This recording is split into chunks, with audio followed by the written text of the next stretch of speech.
নমস্কার, আপনি শুনছেন টিভি9 বাংলা ডিজিটালের পডকাস্ট কানে কানে। আর আমি তনিষ্ঠা বলছি।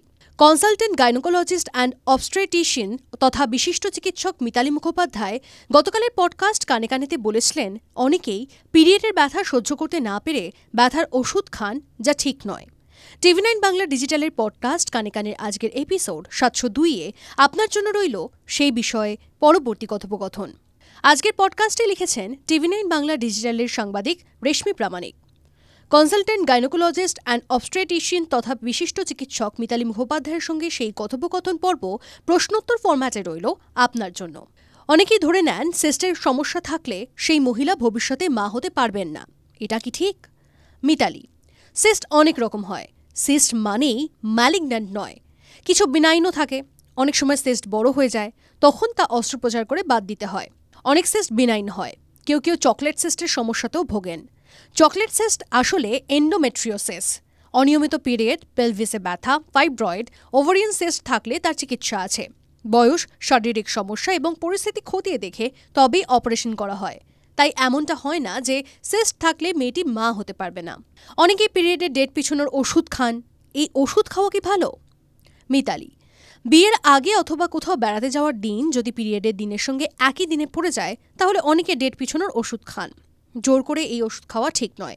বন্ধুর কাছে নাম জেনে অনেকেই তা খান। এক্ষেত্রেও তাই চিকিৎসকের পরামর্শ নিয়ে খাওয়া ভালো। যারা খেলোয়াড় অথবা যারা সাঁতার কাটেন, তাদের প্রয়োজনে বাধ্য হয়ে ওষুধ খেতে হয়।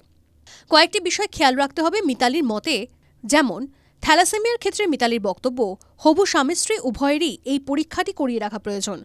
স্বামী স্ত্রীর দুজনেই কেউ যদি বাহক না হন, তাহলে পরবর্তী প্রজন্মের আক্রান্তের সম্ভাবনা থাকে না। দুজনের একজন বাহক হলে সন্তানের বাহক বা ক্যারিয়ার হওয়ার আশঙ্কা থাকে। দুজনেই বাহক হলে সন্তানের থ্যালাসেমিয়া হওয়ার ঝুঁকি বেড়ে যায়। এইচআইভির ক্ষেত্রে কোনো রকম যৌন সংক্রমিত রোগ অর্থাৎ এসটিডি আছে কিনা তা দেখা প্রয়োজন। ব্যাকটেরিয়াল ভ্যাজাইনোসিস বা এইচআইভি আছে কিনা জেনে রাখা উচিত। জেনেটিক ডিসঅর্ডার এক প্রজন্ম থেকে অন্য প্রজন্মে ছড়ায়, তাই বিয়ের আগে জেনেটিক টেস্ট করতে পারলে খুবই ভালো। সঙ্গে পারিবারিক ইতিহাস জেনে রাখুন। সুগারের পরীক্ষাও করিয়ে নিতে ভুলবেন না।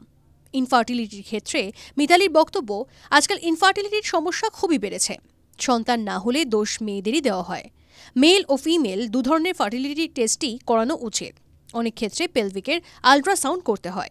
সঙ্গে ইস্ট্রোজেন, টেস্টোস্টেরন, প্রোজেস্টেরন হরমোনের পরীক্ষা প্রয়োজন মহিলাদের।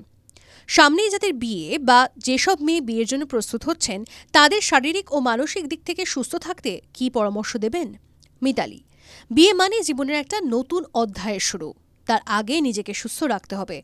রুটিন কিছু রক্ত পরীক্ষা, ইউএসজি করিয়ে রাখুন। পিরিয়ড শেষ হলে হাত দিয়ে নিজের স্তন পরীক্ষা করুন। যে কোনো লাম্প, ধরা যাক ব্রেস্ট লাম্প, মানেই ক্যান্সার নয়। বছরে একবার করে ব্রেস্টের ইউএসজি করান। সুষম আহার, শরীরচর্চা এসব চালিয়ে যেতে হবে। সবশেষে বলবো, মন থেকে খুশি থাকুন, পজিটিভ থাকুন। টিভি9 বাংলা ডিজিটালের পডকাস্ট কানে কানের আজকের এপিসোড 702 আপাতত এখানেই শেষ। আপনাদের কেমন লাগছে টিভি9 বাংলা ডিজিটালের পডকাস্ট কানে কানে? কমেন্ট বক্সে প্লিজ লিখুন। সেই সঙ্গে সাজেশনস দিন কী কী বিষয়ের উপর পডকাস্ট শুনতে আপনি আগ্রহী। শুনতে থাকুন কানে কানে।